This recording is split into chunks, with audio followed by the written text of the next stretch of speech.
Pernah nggak sih kamu ngebayangin liburan ke pulau terpencil yang air lautnya sebening kaca?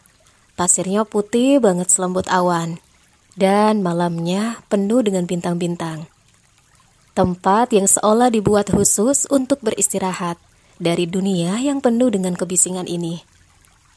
Tapi tahukah kamu, di balik surga dunia itu, ternyata tersembunyi jejak Islam yang sangat mengakar, begitu dalam. Hari ini kita nggak cuma jalan-jalan virtual ke Maladewa, tapi juga akan menyelami sejarah Islam yang hidup di tengah samudra. Sini deh temenin aku bentar. Kita akan mulai perjalanan kecil, dari ombak ke sejarah, dari pantai ke pelajaran iman.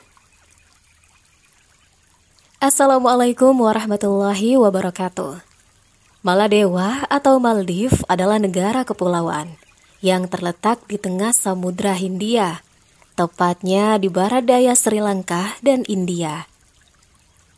Maladewa adalah negara kecil yang terdiri dari lebih dari 1.100 pulau kecil yang tersebar di Samudra Hindia. Kebayang nggak, dari ribuan pulau itu cuma sekitar 200-an loh yang bisa dihuni? Ibu kotanya adalah Male. Kalau kamu buka Google Earth, bentuk negaranya memanjang, seperti sebaran mutiara putih di lautan biru. Tapi ada fakta menarik yang sering dilupakan.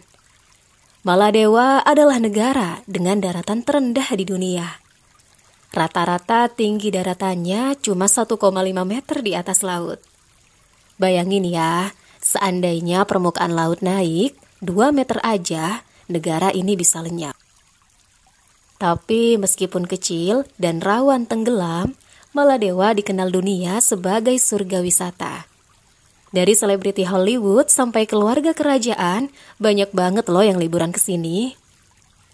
Tapi di balik gemerlap wisata, ternyata Islam punya tempat yang sangat istimewa di hati rakyatnya.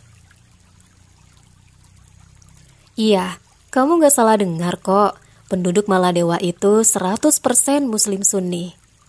Bukan hanya sekedar mayoritas, tapi Islam adalah agama resmi negara yang dijaga secara hukum.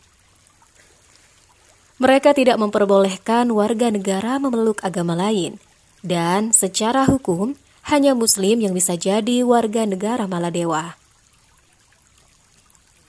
Di kota-kota besar, azan berkumandang. Seperti di negeri-negeri Muslim lainnya, anak-anak sekolah diajarkan Al-Quran. Dan meskipun negara mereka dikunjungi jutaan turis setiap tahun, masyarakat lokal tetap hidup dalam nilai-nilai Islami. Salah satu cara negara menjaganya adalah dengan memisahkan pulau-pulau turis dengan pulau-pulau masyarakat lokal. Turis boleh menikmati resort, tapi tidak mencampuri kehidupan sosial dan agama warga negara setempat. Pemerintahnya sadar mereka bisa membuka diri, tapi tak boleh kehilangan jati diri. Kalau kita balik ke abad ke-12, sejarah mencatat Islam masuk ke Maladewa pada tahun 1153 Masehi. Sebuah catatan dari ulama dan pedagang Muslim menyebutkan bahwa Islam masuk lewat jalur damai, melalui dakwah bukan dengan pedang, melalui percakapan dan akhlak bukan dengan paksaan. Raja Maladewa saat itu memeluk Islam setelah bertemu dengan seorang ulama asal Yaman, bernama Abu Barakat al-Barbari. Ada juga versi yang menyebutkan beliau dari Maroko. Raja kemudian mengganti namanya menjadi Sultan Muhammad Al-Adil. Dan dari situlah berdiri Kesultanan Islam Maladewa yang berlangsung selama berabad-abad. Bayangin ya, dari negara yang dulunya menganut kepercayaan kuno, kini berubah jadi kesultanan yang menjunjung tinggi syariat Islam. Kalau kamu jalan-jalan ke ibu kota Male, kamu akan menemukan masjid kuno yang bernama Hukurumishki. Masjid ini dibangun tahun 1658. Tapi yang bikin unik, masjid ini dibangun dari batu karang putih. Di dindingnya ada ukiran Al-Quran, kaligrafi, dan desain khas Islam yang halus banget. Masjid ini bukan hanya tempat salat, tapi juga bukti sejarah bahwa Islam bukan cuma mampir ke Maladewa, tapi menjadi bagian dari jiwanya.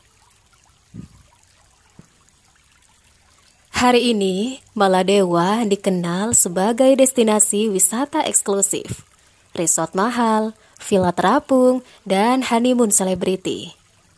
Tapi di tengah sorotan dunia itu, masyarakat lokal justru makin kuat menjaga imannya. Pemerintah mengatur agar budaya barat dari para turis tidak merusak nilai-nilai agama Islam di Maladewa. Misalnya, pulau-pulau lokal punya aturan ketat soal pakaian dan etika. Perempuan-perempuan di sana tetap berhijab, azan berkumandang, dan masjid-masjid selalu ramai. Bahkan beberapa resort mulai menyediakan layanan Muslim friendly, makanan halal, tempat salat, bahkan privasi untuk muslimah yang ingin berenang tanpa terlihat orang loh. Dan itu semua lahir dari kesadaran bahwa pariwisata boleh datang, tapi agama harus tetap di dada. Ada beberapa hukum penting yang masih berlaku di Maladewa. Gak boleh menyebarkan agama selain Islam. Gak boleh membawa simbol-simbol agama lain, apalagi ke tempat umum. Gak ada gereja atau kuil, hanya masjid yang boleh dibangun, dan hanya muslim yang bisa jadi warga negara Maladewa. Kebayang gak tuh? Dunia mungkin menyebut mereka eksklusif, tapi bagi mereka, agama bukan pilihan, tapi sebuah pondasi. Tapi, ada satu hal yang bikin sedih. Karena daratannya rendah, Maladewa terancam tenggelam akibat perubahan iklim global. Bayangkan, masjid-masjid mereka yang megah, sekolah, makam-makam ulama, bahkan tanah tempat mereka tumbuh bisa hilang di telan air. Dan itu bukan hanya sebuah teori. Tiap tahun, permukaan laut naik dan mereka hidup dalam kekhawatiran yang nyata. Namun, meski tahu negaranya bisa lenyap, mereka tetap menjaga salatnya, tetap mendidik anak-anaknya dalam Islam, dan tetap membangun masjid.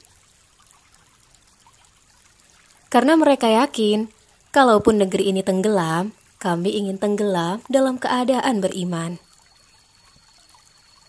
Seringkali kita melihat negara dari apa yang terlihat di kamera. Pantai, hotel, sunset. Tapi di balik semua itu, ada jiwa yang harus kita temukan. Maladewa mengajarkan kita bahwa sebuah negara bisa tetap modern, tetap terbuka, dan tetap indah, tapi tidak harus kehilangan agamanya. Dan kamu juga bisa seperti itu. Mau kamu hidup di kota besar, sekolah di tempat umum, atau kerja di lingkungan campur, kalau hatimu dipegang Allah, maka insya Allah kamu akan tetap selamat di tengah gelombang dunia. Semoga suatu hari nanti kamu bisa berkunjung ke Maladewa, bukan sekedar untuk healing, tapi untuk merenung tentang bagaimana Islam hidup dalam sunyi dan bagaimana Allah menjaga agamanya, bahkan di tengah samudera sekalipun. Jangan lupa like, subscribe, dan share video ini jika bermanfaat. Sampai jumpa di perjalanan selanjutnya. Wassalamualaikum warahmatullahi wabarakatuh.